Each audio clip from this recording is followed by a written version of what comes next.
फिर उनकी सारी पंचायत उठ खड़ी हुई और वे उसे पिलातुस के सामने ले गए।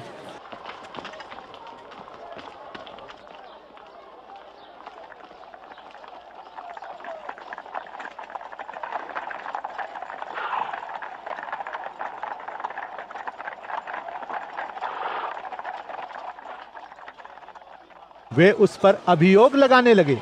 उन्होंने कहा, हमने हमारे लोगों को बहकाते हुए इस व्यक्ति को पकड़ा है। यह कैसर को कर चुकाने का विरोध करता है और कहता है यह स्वयं मसीह है, एक राजा।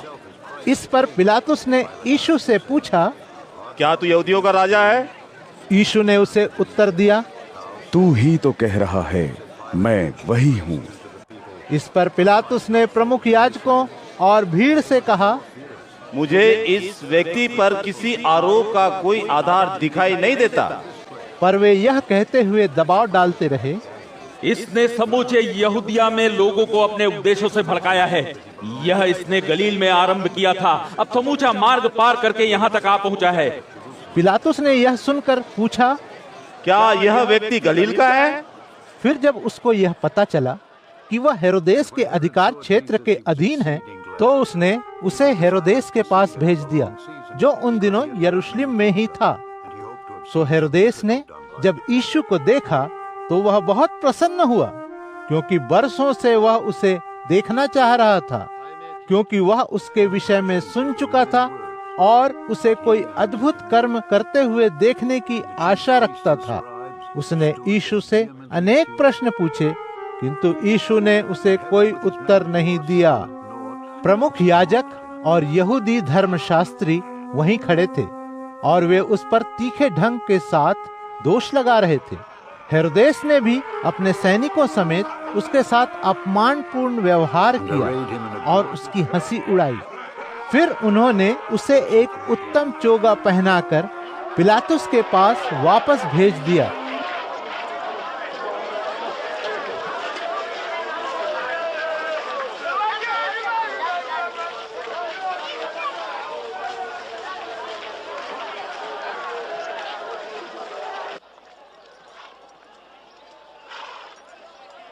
उस दिन हेरोदेस और पिलातुस एक दूसरे के मित्र बन गए। इससे पहले तो वे एक दूसरे के शत्रु थे। फिर पिलातुस ने प्रमुख याजकों, यहूदी नेताओं और लोगों को एक साथ बुलाया। उसने उनसे कहा, तुम इसे लोगों को भटकाने वाले एक व्यक्ति के रूप में मेरे पास लाए हो और मैंने यहाँ अब तुम्हारे सामने ही इसकी जांच पड़ताल की है और तुमने इस पर जो दोष लगाए हैं उनका न तो मुझे कोई आधार मिला है और न ही हेरोदेस को, क्योंकि उसने इसे वापस हमारे पास भेज दिया है। जैसा कि तुम देख सकते हो, इसने ऐसा कुछ नहीं किया है कि यह मौत का भागी बने, इसलिए मैं इसे कोड़े मरवा कर छोड़ दूंगा। किंतु वे सब एक साथ चिल्लाए, इस आदमी को ले जाओ, हमारे लिए बरअब्बा को छोड़ दो। बरअब्बा को शहर में मारधाड़ और हत्या करने के जुर्म में जेल में डाला हुआ था। पिलातुस यीशु को छोड़ देना चाहता था, सो उसने उन्हें फिर समझाया, पर वे नारा लगाते रहे, इसे क्रूस पर चढ़ा दो, इसे क्रूस पर चढ़ा दो।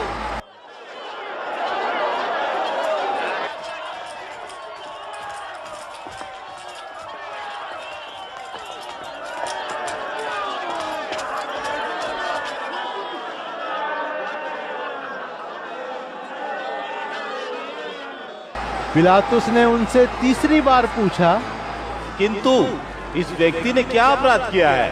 मुझे इसके विरोध में कुछ नहीं मिला है जो इसे मृत्यु दंड का भागी बनाए, इसलिए मैं कोड़े लगवा कर इसे छोड़ दूंगा। पर वे ऊंचे स्वर में नारे लगा लगा कर मांग कर रहे थे कि उसे क्रूस पर चढ़ा दिया जाए।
और उनके नारों का कोलाहल इतना बढ़ गया कि पिलातुस ने निर्णय दे दिया कि उनकी मांग मान ली जाए। पिलातुस ने उस व्यक्ति को छोड़ दिया जिसे मार-धाड़ और हत्या करने के जुर्म में जेल में डाला गया था। यह वही था जिसके छोड़ देने की वे मांग कर रहे थे, और यीशु को उनके हाथों में सौंप दिया कि वे जैसा चाहें करें।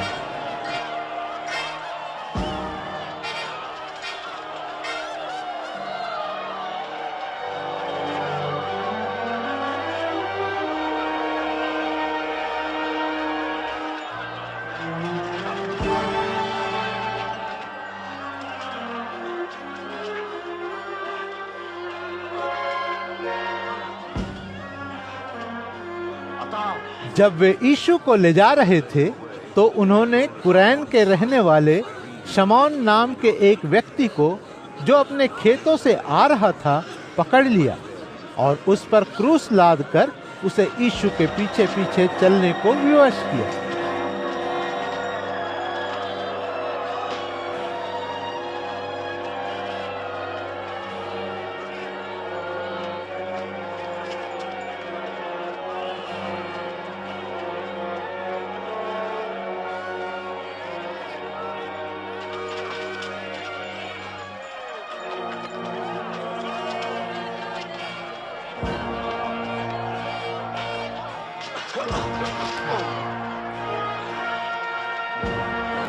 लोगों की एक बड़ी भीड़ उसके पीछे चल रही थी। इसमें कुछ ऐसी स्त्रियां भी थीं जो उसके लिए रो रही थीं और विलाप कर रही थीं।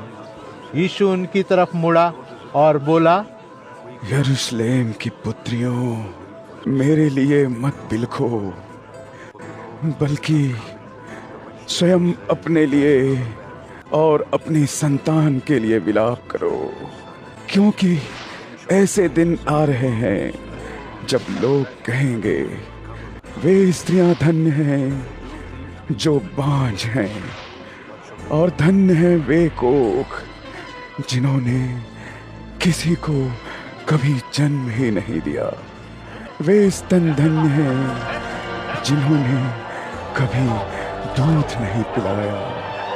फिर वे पर्वतों से कहेंगे, हम पर गिर पड़ो, और पहाड़ियों से कहेंगे, हमें ढक लो, क्योंकि लोग जब पेड़ हरा है उसके साथ तब ऐसा करते हैं, तो जब पेड़ सूख जाएगा तब क्या होगा।